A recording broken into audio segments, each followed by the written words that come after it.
Bueno, el lunes le habíamos presentado la primera parte de la historia de Hussam Halawi. Ahí nos habló de su vida, ahora que reside en la ciudad de Monterrey. Hoy, en la segunda parte de este especial, vamos a conocer un momento particular de su pasado, su vida en Siria.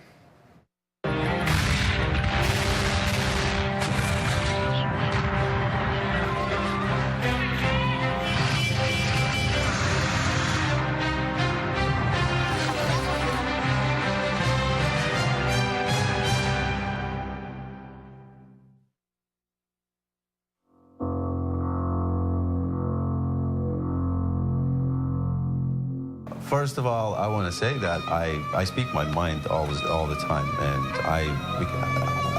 it's part of why I left so early from Syria at a young age.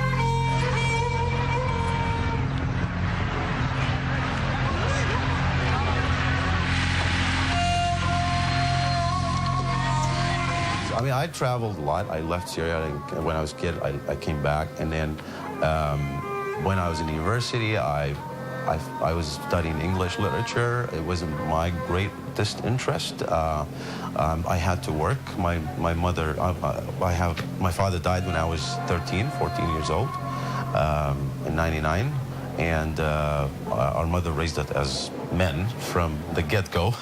So, and I just didn't feel like I fit in. Back then, I mean, you're in Syria or in Aleppo or in any city under a regime like that, they always make you interested in how you get your food on the table every day. So you will not have to think about anything else but that.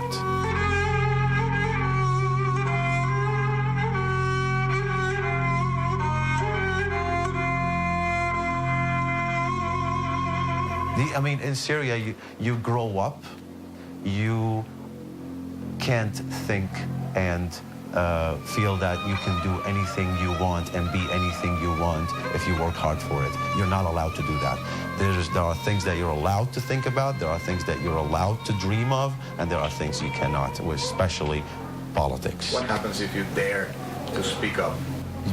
You get arrested for the first time, you get beaten sometimes by militias or unknown people that were hired by, but you don't know. You get to sometimes, if it's very threatening and you have influence or you started to make an impact, you disappear. Your family would not know about you. Nobody would know about you. You've just gone missing.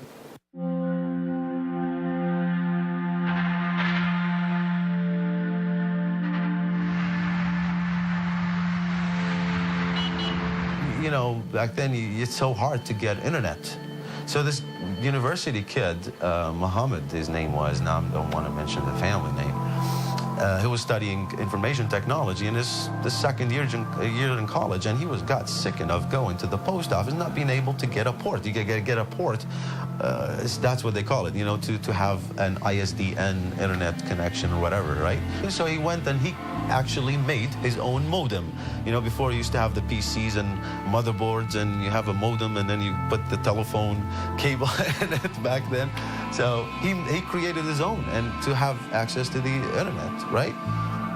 Of course, he's not going to have access to the internet unless he gets a post out. But he said, okay, well, if we can't get this stuff in the market, why can't I make one? So he made one. He went to a big trader there, and he told him, like, oh, look what I made. We need funding. Maybe we can do this. You get a royalty or a payment or investment or a profit of it. A week later, the guy disappeared.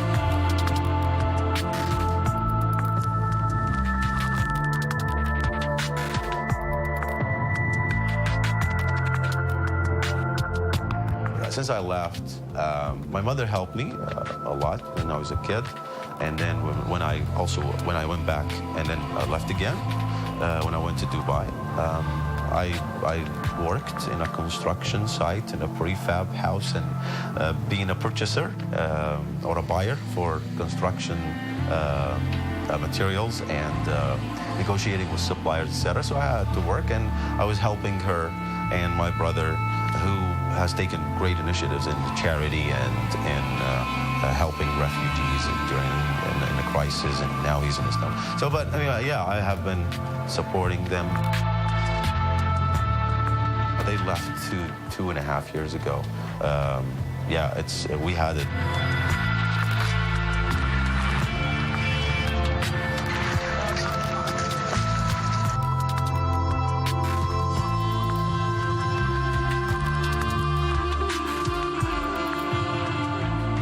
My mom lost her house, who she bought on installments because of the owner got problems also with the government, and the government confiscated his properties. He owned the property after all, right? But my mom was paying an installment to buy the house.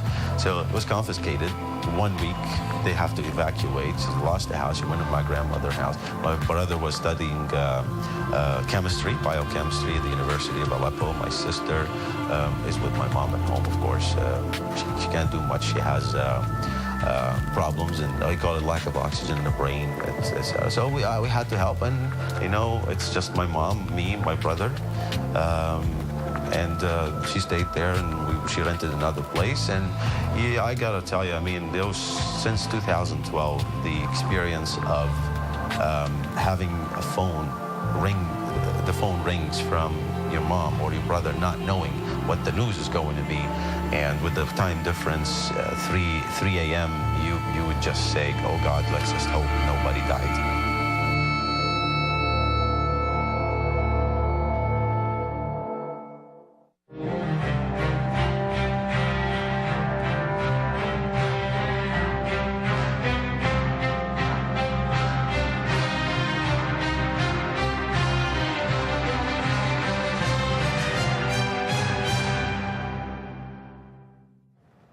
Y no se pierda la última parte de esta historia de Hussam el próximo viernes aquí en Milenio 6 p.m.